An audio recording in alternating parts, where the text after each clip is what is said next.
Assalamualaikum warahmatullahi wabarakatuh. Perkenalkan, nama saya Andrea Hakim Nasution dari SMK Muhammadiyah Jember, mahasiswa PPG dan JAB angkatan ketiga Universitas Muhammadiyah Jember. Hari ini saya akan melaksanakan pembelajaran untuk ujian kinerja yang akan saya lakukan mulai dari pukul 10 sampai pukul 11.30. Terima kasih. Wassalamualaikum warahmatullahi wabarakatuh.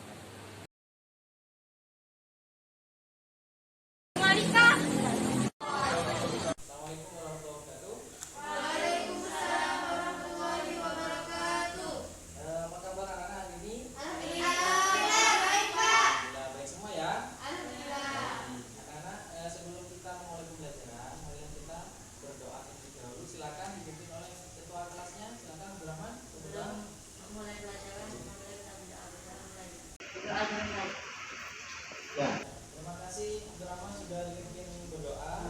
Anak-anak, hari ini apakah masuk semua atau ada yang tidak masuk? Masuk semua, Pak. Masuk semua ya, hari ini ya, lengkap ya berarti ya. Ya, Pak. Baik, kita masih dalam masa pandemi. Kebetulan juga kita kondisinya masih di level 3, sehingga kita harus selalu waspada dan berhati-hati. Terutama kita harus melakukan prokes ya. Jangan lupa memakai masker, kemudian cuci tangan, menjaga jarak. Dan Pak Andri ingatkan kembali, jangan lupa untuk di rumah itu istirahat yang cukup, kemudian makan makanan bergizi.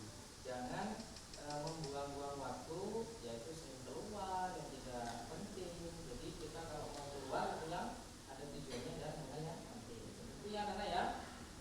Baik anak-anak, kita akan memulai pembelajaran pada hari ini. Kita akan membahas tentang bagaimana cara mengukur suhu tubuh. Kemarin pada pertemuan sebelumnya Pak Andi sudah menyampaikan konsep suhu tubuh. Kira-kira apakah masih ada yang ingat tentang konsep suhu tubuh?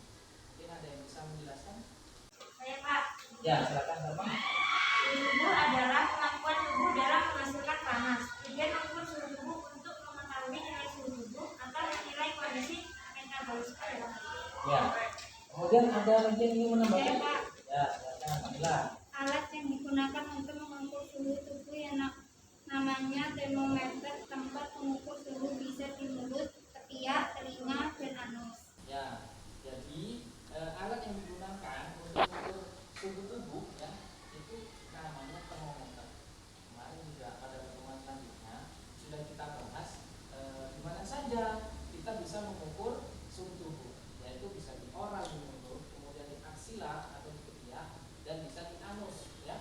Jadi ada 3 tempat antara yang kita ketahui. Kemudian yang lain juga ada tempat untuk mengukur suhu tubuh, yaitu di telinga ya. Kemudian yang terbaru sekarang dengan termogan, nah itu hanya tinggal mengarahkan termogan ke arah kening. Materi yang akan Pak Andi sampaikan di sini anak-anak, silakan perhatikan. Jadi kita hari ini akan membahas kompetensi dasarnya, yaitu yang pertama menerapkan pengukuran suhu, kemudian mengukur suhu. Pada pertemuan sebelumnya kita sudah sampai di KD yang pertama, menerapkan pengukuran suhu. Hari ini kita akan mencapai atau masuk ke kompetensi dasar yang kedua, yaitu mengukur suhu. Kemudian untuk indikator pencapaian kompetensinya atau IPK-nya, yang pertemuan sebelumnya kita sudah masuk ke IPK nomor 1, nomor 2, dan nomor 3. Hari ini kita yang akan kita capai untuk indikator pencapaian kompetensinya, yaitu melakukan pengukuran suhu tubuh. Kemudian untuk model pembelajarannya, nah hari ini Pak Andi akan menggunakan model pembelajaran PBL, Problem Based Learning ya, dimana nanti Pak Andi akan mengorientasikan kalian pada masalah ya, tentang bagaimana mengukur suhu tubuh sesuai dengan standar operasional tersebut. Kemudian yang kedua, nanti kalian akan membentuk dalam satu kelompok ya, beberapa kelompok, ada 3 sesuai dengan pertemuan sebelumnya sudah ada 3 kelompok yang sudah membentuk. Kemudian tadi masalah yang sudah diterima yang ada di LKPD yang diterima oleh kelompok masing-masing itu akan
sebelum Pak Andri jawab?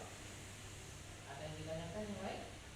Di LKPD ini nanti yang dikerjakan sesuai dengan pengalaman kita tentang SOP. Prakteknya individu, tetapi dilakukan dalam satu kelompok. Seperti itu ya. Jadi masing-masing kelompok nanti praktekkan anggotanya sendiri-sendiri. Kemudian yang kedua, pertanyaan dari Salma, apakah di LKPD nanti dikerjakan cara membuat SOP-nya itu sesuai pemahaman sendiri Pak? Nah, memang nanti di LKPD yang sudah kalian terima nanti LKPD di situ mengerjakan standar operasional prosedur sesuai dengan pemahaman kalian masing-masing, sesuai dengan pemahaman kalian masing-masing yang didapat dari praktek nanti yang akan Pak Andri contohkan bagaimana cara mengukur suhu tubuh menggunakan termometer raksa dan termometer digital. Itu anak-anak ya, ngerti semua ya? Pak. Silakan melihat materi atau video yang akan Pak Andri.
Video pembelajaran cara pemeriksaan suhu tubuh menggunakan termometer digital. Itu ya. Ada yang ditanyakan? Nggak ada ya. Baik anak-anak, Pak Andri contohkan bagaimana cara mengukur suhu tubuh pasien menggunakan di sini Pak Andri siapkan yaitu ada termometer raksa, kemudian termometer digital. Nah, kita ambil termometernya, kemudian dibersihkan ujung dari termometer. Lihat untuk membersihkannya, kita misalkan menggunakan kapas alkohol ya. Kita pakai kapas alkohol. Nah, kemudian di sini dibersihkannya satu arah. Nah, ya seperti itu ya. Jadi bukan, mohon maaf, bukan dari atas ke bawah terus ke atas lagi. Itu salah. Jadi searah sekali putar. Itu ya. Kemudian baru di posisinya. Permisi Bapak, baju atasnya saya buka. Apa ininya dihidupkan dulu ya, on off-nya. Kemudian dilihat di sini ada tulisan LO. Kalau sudah LO berarti posisi harus sudah terpasang di sini. Ingat harus pas di tengah ketiak pasien. Kalau misalkan bapaknya bersedia untuk dibantu untuk dipasang, berarti kita yang memasang. Nah, ingat, kami katakan Bapak permisi ya, saya pasang termometernya di ketiak. Kemudian tangannya ini disilangkan di atas dada. Kalau termometer digital itu kita tunggu kira-kira 2-3 menit ya lamanya sampai berbunyi nanti kita baru angkat termometer. Seperti itu ya. Nah, anak perhatikan ini sudah berbunyi termometernya, artinya kita boleh mengambil termometer pada pasien. Permisi Bapak. Setelah itu kita lihat hasilnya ya. Kemudian kita bersihkan menggunakan kapas alkohol. Nah, bersihkannya mulai dari sini kita buang di bekok kapas alkohol. Kemudian termometernya kita matikan. Itu ya. Setelah itu dikembalikan ke tutupnya. Nah, kemudian yang membedakan dengan termometer raksa adalah perhatikan caranya kita ambil sama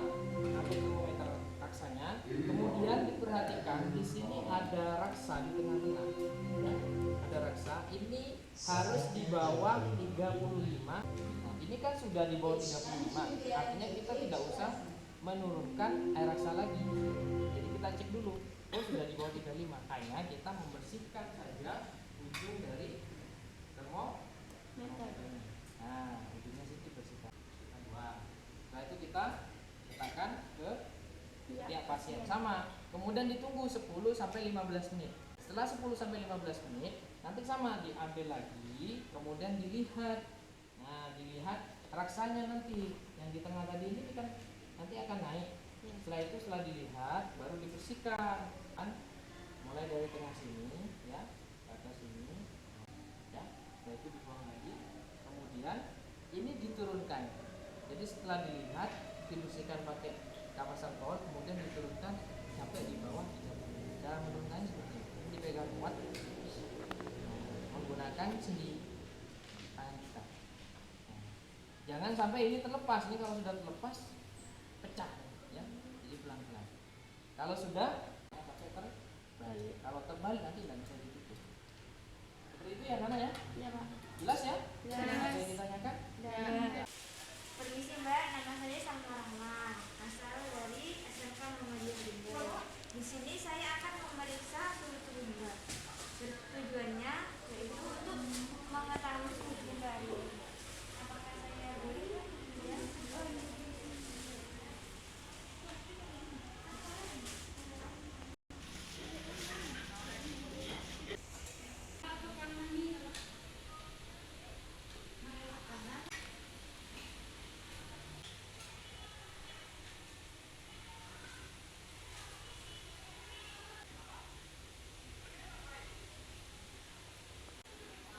Permisi ya Mbak.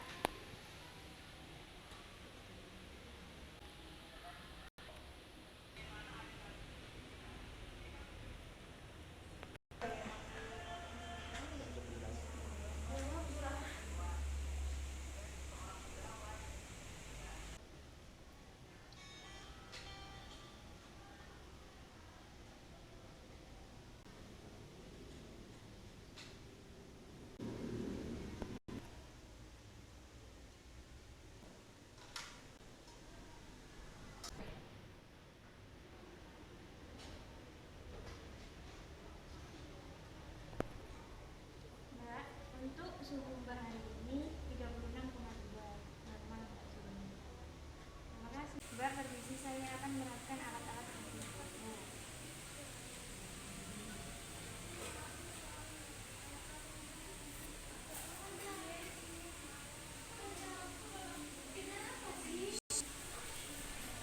Mbak, saya sudah melakukan pemeriksaan untuk suhu Mbak. Saya izin untuk kembali ke ruang kerja. Terima kasih. Assalamualaikum. Perkenalkan, nama saya Muhammad dari SMK Muhammadiyah Jember, ingin memeriksa suhu tubuh Mbak. Tujuan untuk mengetahui suhu tubuh Mbak hari ini. Apakah Mbak bersedia?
saya sudah mengukur suhu tubuh Mbak. Saya akan kembali ke ruang perawat. Assalamualaikum warahmatullahi wabarakatuh.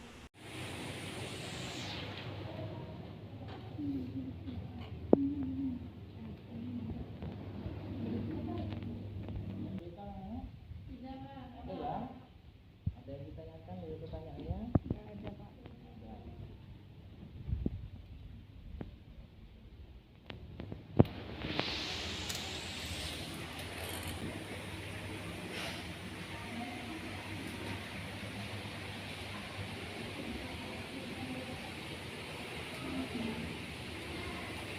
Nanti kalau sudah selesai diskusi sedang kelompok bisa langsung perwakilan dari kelompok 1, kelompok 2, sama kelompok 3 masing-masing ya.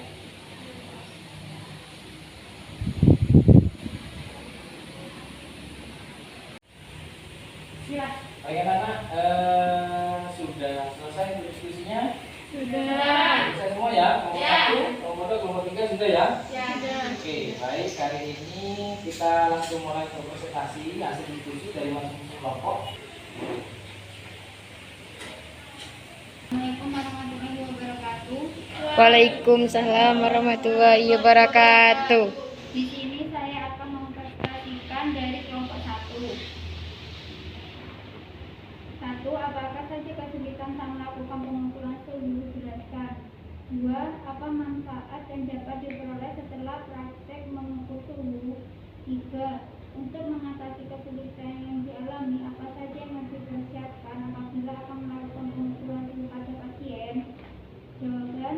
1. Kesulitan yaitu saat menurunkan air raksa pada termometer raksa. 2. Memanfaatkannya bisa mengetahui nilai suhu tubuh pasien. 3. Sering berlatih kembali dan banyak membaca lagu tentang pengukuran suhu.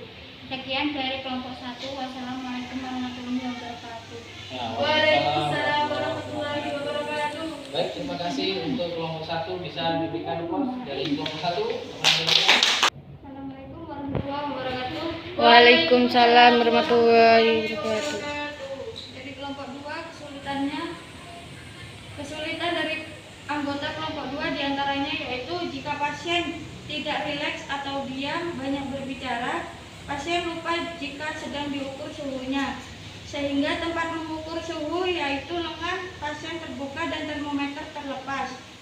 Yang kedua, manfaat setelah praktikum yang didapat yaitu jika dapat mengetahui di mana letak pengukuran suhu sebenarnya, bisa mengetahui lama waktu yang diperlukan untuk mengukur suhu dengan termometer raksa dan digital.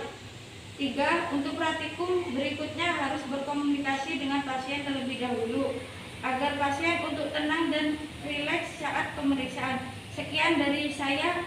Wassalamualaikum warahmatullahi wabarakatuh. Waalaikumsalam warahmatullahi wabarakatuh. Terima kasih kelompok 2. Kelompok 2. Assalamualaikum warahmatullahi wabarakatuh. Waalaikumsalam warahmatullahi wabarakatuh. Saya di sini akan menyampaikan jawaban dari kelompok 3. Saat mengukur suhu pasien, yaitu tepatnya membersihkan ketiak dengan gigi pasien, kadang merasa malu baik saat dibantu membersihkan atau melakukan sendiri. Manfaat yang didapat yaitu bisa melakukan pengukuran suhu secara mandiri di rumah untuk anggota keluarga. Untuk praktikum berikutnya yaitu harus berkomunikasi terapeutik lebih intens dengan pasien. Sekian dari saya. Wassalamualaikum warahmatullahi wabarakatuh. Waalaikumsalam warahmatullahi wabarakatuh. Silakan kelompok 3. Baik, anak-anak, terima kasih untuk hasil diskusi kelompok 1, kelompok 2, dan kelompok 3 saat mempresentasikan hasil diskusinya.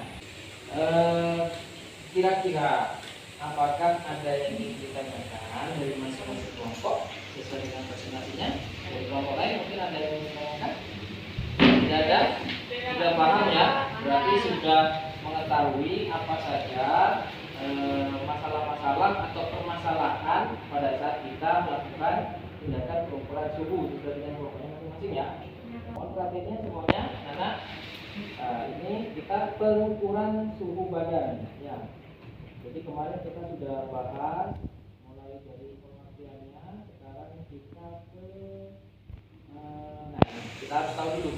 suhu tubuh normalnya itu berapa. Nah, jadi di sini untuk suhu tubuh pada manusia ya normalnya itu antara 36,1 derajat Celcius sampai dengan 37,2 derajat Celcius. Ya, jadi kalau sudah rentang normalnya 36,1 sampai 37,2, berarti kalau hasil dari pengukuran suhu berada di rentang angka tersebut, berarti dikatakan normal. Apabila kurang dari rentang angka tersebut atau di atas angka tersebut, nah itu akan kita bahas hari ini. Ya. Baik, lanjut. Nah, ini untuk SOP ya, SOP pengukuran suhu tubuh yang sudah kalian praktekkan di masing-masing kelompok ya. Jadi di sini pengertiannya, mengukur suhu tubuh adalah kegiatan yang dilakukan untuk mengetahui suhu tubuh pasien menggunakan termometer, baik termometer digital ataupun termometer raksa. Jadi perhatikan pada saat kita komunikasi sama pasien pertama kali, ya, komunikasi terapeutik, betul yang disampaikan oleh kelompok 3, jadi harus komunikasi terapeutik itu harus intens, jadi harus fokus apa yang akan kita lakukan sama pasien. Jadi harus izin dulu, kemudian harus memberikan informasi atau memberikan hal-hal yang tidak boleh dilakukan oleh pasien pada saat kita melakukan pemeriksaan. Contohnya misalkan, Bapak Ibu permisi, hari ini saya izin akan mengukur suhu tubuh Bapak atau Ibu. Jadi pada saat nanti saya mengukur suhu, mohon Bapak Ibu relax saja. Jadi nanti fokus sama tindakan. Akhirnya ya, mengetahui kemampuan perawat dalam melakukan tindakan pemeriksaan TTB agar dapat mengetahui keadaan suhu tubuh pasien. Terus ini bersama pasiennya ya, menanyakan kesediaan pasien. Bersama lingkungan sudah kalian lakukan pada saat praktikum. Pada saat selesai kita melakukan tindakan kepada pasien, ya pelayanan tindakan kepada pasien, alat-alat jangan lupa dikembalikan ke tempatnya, ya agar pada saat kita akan melakukan tindakan lagi, ya itu tidak lupa tempatnya alatnya di mana. Nah, ini terminasi ini harus diperhatikan lagi, ya ada evaluasi di sana, menyampaikan hasil pengukuran suhu kepada pasien, kemudian apa kesimpulan dari hasil pengukuran suhu, normal atau tinggi atau rendah yang disampaikan. Kemudian jangan lupa kalau misalkan tinggi, apa yang harus dilakukan oleh pasien, kemudian suhunya rendah, apa yang harus dilakukan oleh pasien. Ada pendidikan kesehatan itu, jangan lupa. Nah, contohnya misalkan kalau misalkan suhu pasien suhu tubuhnya tinggi, berarti Bapak Ibu harus dikompres. Nah, kompresnya pakai apa? Ada yang tahu? Air hangat, bukan air dingin. Ya. Terus di situ, nah ini melepas APD jangan lupa, alat pelindung diri harus dilepas. Ya, jangan lupa kemarin Pak Ibu sudah memberikan cara bagaimana melepas alat pelindung diri. Terus yang paling penting adalah cuci tangan dan dokumentasi. Setiap kita melakukan tindakan kemudian ada hasilnya itu harus didokumentasikan. Kenapa? Itu sebagai tanggung jawab kita sebagai tenaga kesehatan. Itu ada tanggung jawab kita. Apa tanggung jawabnya? Ada dokumentasi siapa yang melakukan, kemudian tanda tangan. Itu untuk memcross check apabila pasien ada keluhan-keluhan setelah tindakan yang kita lakukan. Siapa tadi melakukan tindakan? Oh, misalkan contohnya Abdurrahman. Berarti tanya sama Abdurrahman, tadi tindakannya bagaimana Abdurrahman? Apakah sesuai SOP atau tidak? Kalau tidak sesuai SOP, berarti harus dievaluasi tindakan Abdurrahman. Kalau sesuai SOP, tapi pasien ada keluhan-keluhan, berarti harus mengevaluasi juga kondisi pasien kondisi seperti ini, padahal kita melakukan tindakan sesuai SOP. Itu pentingnya dokumentasi. Jadi tahu siapa yang melakukan tindakan, kita bisa memproses di lembar pemeriksaan pasien. Nah itu ya. Terus kemudian, nah ini gangguan pengukuran suhu. Jadi tadi Pak Andi sampaikan ada suhu normal, tetapi kadang suhu tubuh kita itu ada gangguan di situ. Contohnya di sini yang pertama ada namanya pireksia dan hiperpireksia. Nah, di sini kalau pireksia itu rentang nilainya itu 37,6 sampai 40 derajat Celcius. Berarti dia tinggi atau rendah? Tinggi. Karena kita tadi rentangnya sudah di atas 37 kan normalnya kan tadi ya. 37,2 ini 37,6 sampai 40, itu namanya kireksia. Kalau misalkan kita di kehidupan sehari-hari atau di nanti panas ini, demam seperti itu kan, saya dicek ternyata 38. Nah itu namanya kalau sudah 38 derajat Celcius, 39 derajat Celcius, itu namanya kireksia. Bahasa istilah medisnya itu namanya kireksia. Jadi kalau sudah 30 derajat, ya 38 derajat Celcius atau misalkan 39 derajat Celcius, ini namanya kireksia. Atau dalam kehidupan sehari biasanya demam, ambil cenderung demam. Nah, harusnya yang dilakukan pertama adalah kompres dulu. Dikompres dulu. Ya. Jadi kalau misal kompres tidak turun-turun, nanti kita memakai obat. Ya. Di farmakonya dipakai apa? Penurun panas. Tapi kalau sudah panasnya tidak turun-turun selama 3 hari, berarti harus dibawa ke dokter. Terus kemudian hiperkireksia, lah ini suhunya di atas 40 derajat Celcius. Ada Pak? Ada. Ini harus hati-hati, makanya harus diturunkan suhunya. Dengan cara apa? Dikompres. Atau kita tadi bilang memakai farmako, memakai obat-obatan. Kenapa kalau tidak diatasi? Nanti pada saat demamnya tinggi itu akan merusak sel-sel yang berada di otak kita. Makanya kejang. Jadi, kalau ada demam tinggi, apalagi pada anak kecil itu kejang, namanya kejang demam. Jadi pada saat demam tinggi dia kejang. Otaknya ya yang mengatur suhu tubuh kita namanya hipotalamus. Nah itu tidak bisa mengontrol produksi panas sama pengeluaran panas, sehingga dia kejang. Pasiennya seperti itu, orangnya kejang.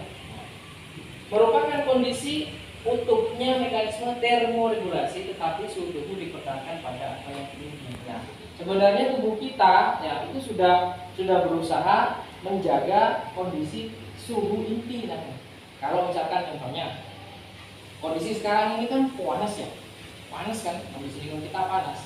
Nah, suhu tubuh kita, suhu intinya itu sudah dijaga agar tetap normal suhu tubuhnya. Misalkan di lingkungan kita panas, itu suhu tubuh intinya diturunkan ke dingin. Jadi biar badan ini beradaptasi dengan suhu lingkungan.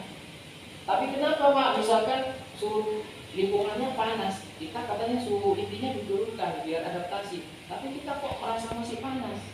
Ya itu nanti cara selain dari secara fisiologis tubuh itu mengatasi panas di sekitar lingkungan, berarti kita harus ada langkah bagaimana kita tidak panas. Misalkan kita minum ya untuk menghindari dehidrasi, atau misalkan anak-anak itu suka minuman dingin, kenapa? Panas lah, saya izin ya Pak dites dulu. Nah itu kan salah satu cara agar kondisi di sekitar kita atau tubuh kita tidak merasa kepanasan seperti itu.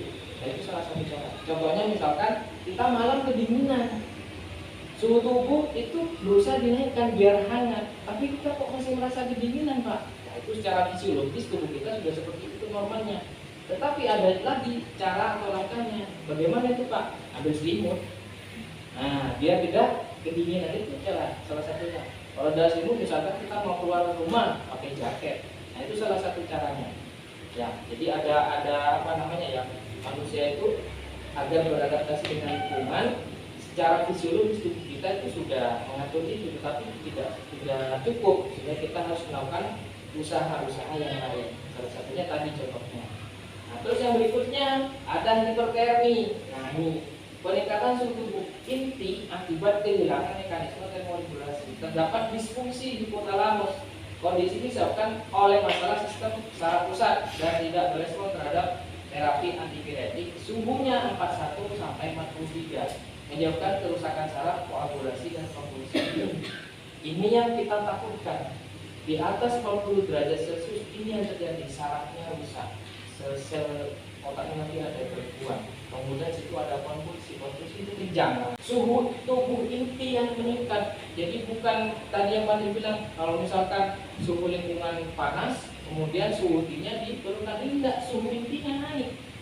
Berarti nanti otak itu pada hipotalamus sudah tidak bisa mengontrol bagaimana produksi panas yang harus dihasilkan, kemudian produksi panas yang harus dikeluarkan, itu tidak bisa dikontrol sama hipotalamus. Ini hipotermi. Hipoterminya apa? Suhu inti yang berkurang dari 35 derajat Celcius. Derajat hipotermi diklasifikasikan ada 3. Yang pertama ada ringan, sedang, dan berat. Kalau ringan itu suhu tubuhnya 32 sampai 35. Kemudian sedang itu 28 sampai 31. Beratnya 20 sampai 27 derajat Celcius. Jadi suhu tubuhnya menurun drastis. Apa ini bahaya? Bahaya juga. Jadi kalau misalkan dia di bawah normal, hipotermi juga bahaya. Di atas suhu normal atau hipertermi dia juga sangat bahaya sekali. Gitu. Nah, kira-kira dari penjelasan Pak Andi mungkin ada yang ditanyakan tentang gangguan suhu tubuh tadi? Saya Pak tanya. Ya, silakan. Tadi saya tanya itu yang kedinginan itu Pak. Nah, Itu kan katanya bahwa pakai selimut atau pakai jaket kalau kita terlalu. Tapi kita itu kadang kalau pakai jaket masih dingin. ya, hipotalamus. Nah, ini produksi panas sama pengeluaran panas. Jadi dia fungsinya keluar untuk menjaga suhu inti. Pada saat kondisi dingin di luar, ya dingin di luar tubuh, berarti dia produksi panas ini akan ditingkatkan, dinaikkan oleh hipotalamus. Jadi dia produksi panas terus. Jadi suhu tubuh pun ditingkatkan biar hangat. Kemudian pengeluaran panasnya ini diturunkan. Nah, jadi produksi panasnya ditingkatkan, pengeluarannya diturunkan sehingga suhu inti dari tubuh kita, suhu tubuh inti itu hangat. Terus nggak cukup dari secara fisiologis tubuh kita untuk mengatasi itu. Berarti harus pakai apa? Tadi Abdurrahman bilang, Pak dingin berarti kan harus pakai jaket. Tapi masih dingin Pak. Nah, salah satu usaha kita yang pakai jaket itu. Kalau masih dingin, pakai jaket yang lebih tebal lagi. Jaket kok dingin, tetap dingin Pak. Karena memang pengaruh suhu lingkungan. Tetapi ingat, kondisi suhu inti atau suhu inti dari tubuh kita itu sudah dihangatkan. Agar apa? Agar hipotalamusnya ini tidak mengalami gangguan. Jadi kalau terlalu rendah suhu tubuhnya, itu tadi hipotermi bahaya. Kalau terlalu tinggi, tidak dimungkinkan suhu inti tubuhnya bisa panas demam seperti itu. Jadi secara fisiologis Allah itu sudah mengatur hipotalamus ini. Ayo, ini lingkungannya panas. Oh, kalau panas berarti nanti harus dingin. Produksi panasnya itu dikurangi, pengeluaran panasnya dibanyakkan. Kemudian ini caranya gimana Pak? Itu dari pembuluh darah. Pembuluh darah. Kalau misalkan produksi panasnya dinaikkan gimana? Pembuluh darahnya itu vasokonstriksi, mengecil. Jadi pembuluh darahnya ini vasokonstriksi atau mengecil. Jadi menyempit. Kemudian kalau misalkan pengeluaran panasnya diturunkan, sama dia menyempit. Kalau misalkan pengeluaran panasnya itu dikeluarkan biar tidak terlalu panas suhu intinya, itu nanti pembuluh darahnya namanya vasodilatasi atau melebar. Ya, jadi pembuluh darahnya melebar sehingga panasnya dikeluarkan. Nanti semangat, ini sudah masih jam berapa nih ya? Nah, ada lagi? Sudah? Mengerti? Sudah bagaimana? Sebelum kita pertemuan kali ini, silakan untuk kesimpulan bisa menyampaikan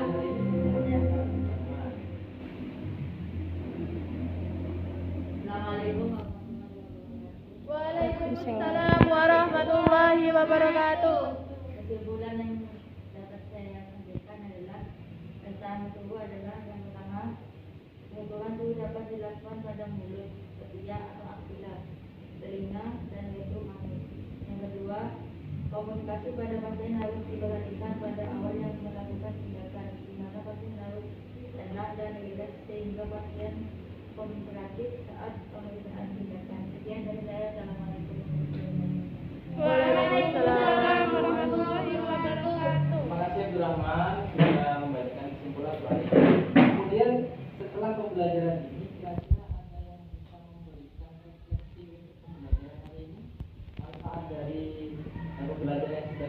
lakukan kira-kira ada yang bisa menyampaikan manfaatnya?